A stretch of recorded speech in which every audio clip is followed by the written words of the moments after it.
5 most powerful gods of ancient mythology. You think you know the gods? Zeus, Odin, Ra. But among them were those who ruled not just the world, they ruled reality itself. They were feared by other gods. Their names could not be pronounced in vain. They did not ask for worship, they took it by force. In this video, you will learn about the 5 most powerful gods who changed the course of history, led wars, resurrected and destroyed civilizations. But the main thing is that we will show what is not written in textbooks, hidden facts, mystical rituals, and shocking legends that still scare historians. This is not just a story. This is a mythological investigation that will keep you hooked until the last second. Because the most interesting thing is the 5th god on our list. The one who never lost, even to death. Subscribe now to not miss the next videos about divine secrets, legends, and ancient powers that still influence our world. And remember, real power is always hidden in myths. The first god is Zeus, the thunderer, who held the order of the universe in his hands. Among all the gods of ancient Greek Olympus, the name of Zeus is not just the most famous. It is a name that embodies the very essence of power, law, and celestial power. But who was Zeus really? And why did even other immortals tremble before his wrath? Born of the Titan Kronos and Rhea, Zeus became the child of destiny. His father, Kronos, feared a prophecy. One of his sons would overthrow him from the throne, as he himself had once overthrown his father, Uranus. To prevent this, Kronos swallowed his children immediately after birth. But Rhea could not allow this to happen to the last one, Zeus. She hid the baby in a cave in Crete and gave Kronos a stone wrapped in swaddling clothes. Zeus grew up in secret, raised by nymphs, to the singing of the goat Amalthea, until his power flared up like lightning in the sky. When he became an adult, he forced Cronus to vomit up his siblings, Poseidon, Hades, Hera, Demeter, and Hestia. Together they rebelled against the Titan and began the Titanomachy, the war between the gods and the Titans. It was in this war that Zeus proved his greatness. He freed the Cyclopes from the earth, and in gratitude they gave him the thunderbolt, the most powerful weapon in the universe. After 10 years of fierce battles, Zeus destroyed the power of the Titans, threw Cronus into Tartarus and founded a new era, the era of Olympus. He got the sky and the throne of the Lord of all the gods. But the story did not end there. It only began.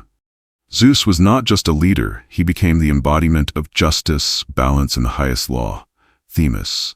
He punished those who broke oaths, watched over the balance between people and gods, and could even destroy entire cities if they sinned against the cosmic order.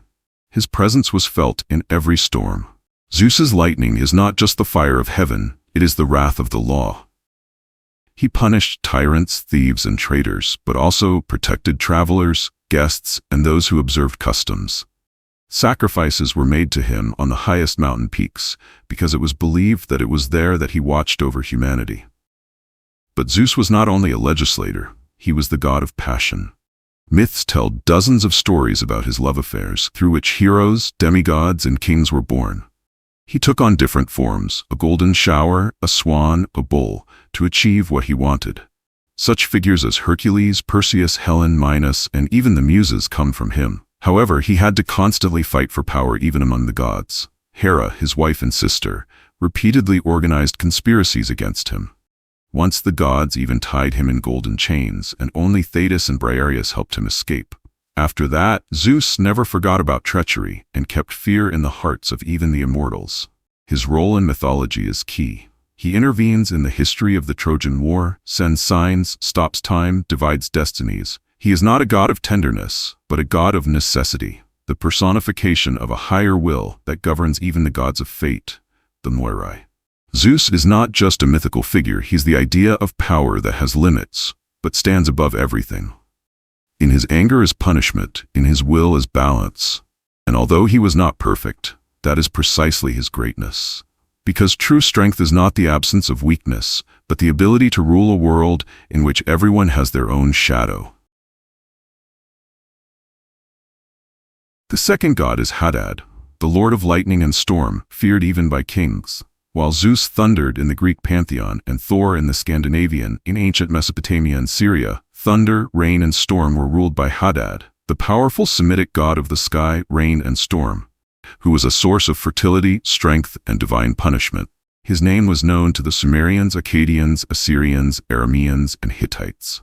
In different cultures, he had different names: Hadad, Baal, Ishkur. But the essence remained the same. He was a god whose anger turned the earth into dust, and whose blessings turned the crops that fed empires. Hadad is not a god of peace. His presence is the heavens that crack with thunder, the lightning that does not warn, the wind that does not ask permission. He carried a thunder rod and a lightning axe, and was often depicted standing on a bull, an animal that symbolized fertility and primal power. The bull itself was his eternal companion and a manifestation of his energy. In myths, Hadad appears as a hero of the sky, fighting the sea, darkness, and chaos. The most famous legend is the battle of Hadad, Baal, with the sea god Yamu, in which he defeats the elemental ocean, tames it, and establishes divine order. This is not just a myth about the war of two gods, it is a cosmic drama about how storm and rain overcome formlessness and create space for life. After the victory, Hadad builds himself a palace in the sky, symbolizing stability and divine power. But, like every legend, this story has a twist. Hadad dies or disappears, depending on the version, and the world is plunged into drought and darkness. The saved humanity prays to the gods, and Hadad returns from the underworld, bringing a new spring, rain, and hope.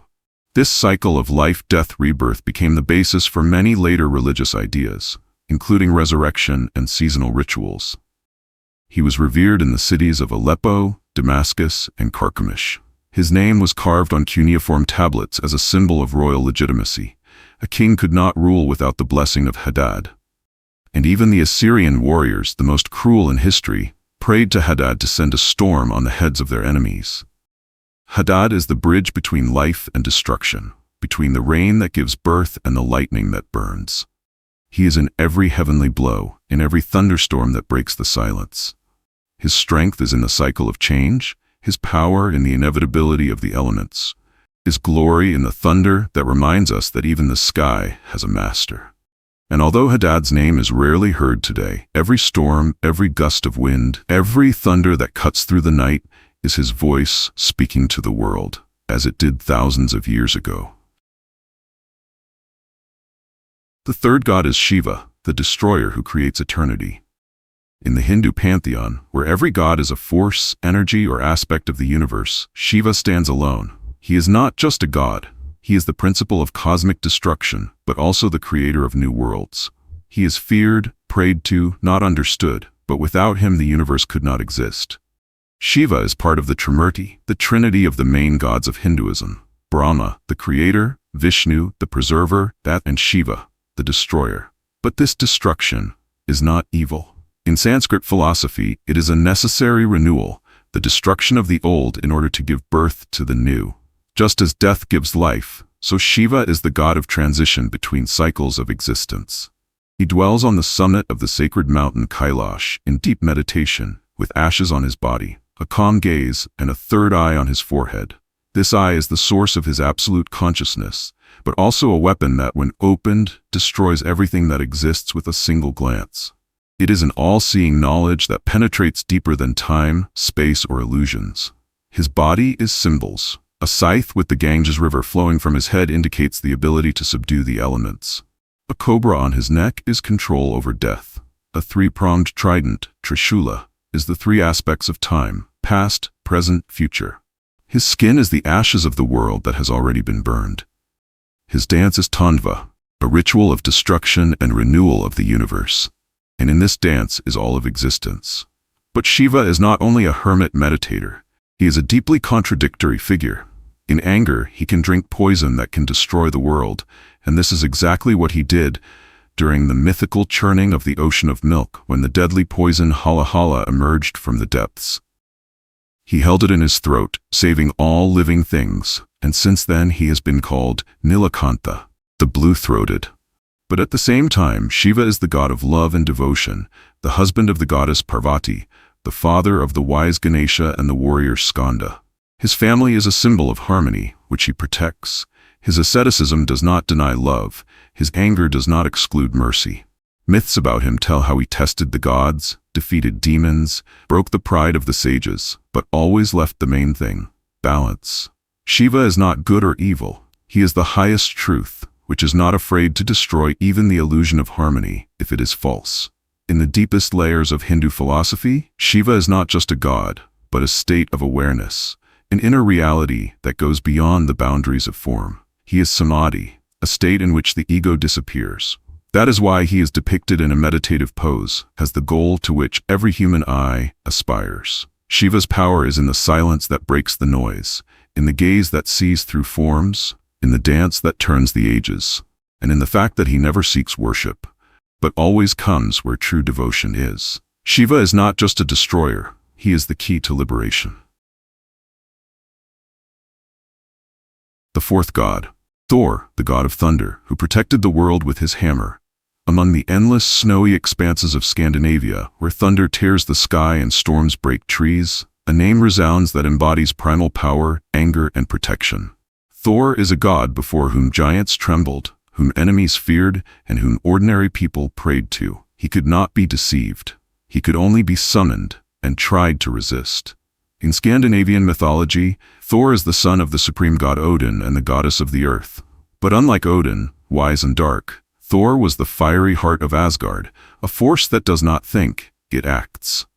His purpose was one, to protect people and gods from the threat of chaos, from giants, monsters, and dark forces that lived beyond the worlds. His weapon is Mjolnir, a legendary hammer that always returns to its hand, capable of destroying a mountain with a single blow, and even raising the dead if necessary. But this hammer is not just iron. It is a symbol of heavenly thunder, a hammer of promise and retribution. When Thor threw it into battle, lightning rang out, the earth trembled, and even the oldest and most cruel giants threw down their weapons. In many myths, Thor appears not as a cunning, but as an honest and straightforward warrior. He does not tolerate deceit, demands frankness, and is always ready to stand up for the weak. He is not a god of philosophy, but a god of action, and this is his greatness. He drinks from huge horns, tests his strength in competitions, and descends into the land of giants to destroy evil where others dare not step. Among his most famous myths is the battle with Jormungand, a giant serpent that wraps itself around the earth. Once Thor almost lifted a serpent disguised as a cat and caused the earth itself to tremble. But the real destruction will come on the day of Ragnarok, when Thor will kill Jormungand, but will die himself, poisoned by his last breath. His death will become a symbol of true self-sacrifice, the last act of protecting the world. His strength is not in immortality, but in the willingness to stand to the end, even when you know that you will die. Thor was also honored as a protector of the community, home, and marriage. Weddings were held with his blessing. Even the Christianization of Scandinavia could not completely displace his cult. His name remained in the name of the days of the week. Thursday is Thor's day. Thor is a god who always comes when called. His lightning is not a punishment, but a warning. His hammer is not an instrument of destruction, but a promise that as long as it stands, the world holds.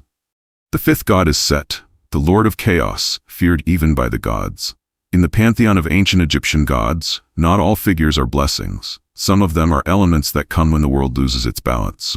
One of these is Set, the god of the desert, storms, darkness, and very complex truth. Set is neither a demon nor an anti-hero. In early myths, he was the protector of the sun, the god of thunder and strength, fighting against the serpent Apophis, the eternal enemy of light, who every night tries to destroy Ra during his nightly journey through the underworld.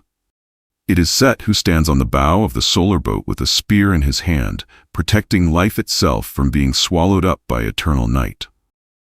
But everything changes when the myth of Osiris begins, and Set becomes a traitor, a fratricide, who kills Osiris, the king of the living, in order to seize power over the world.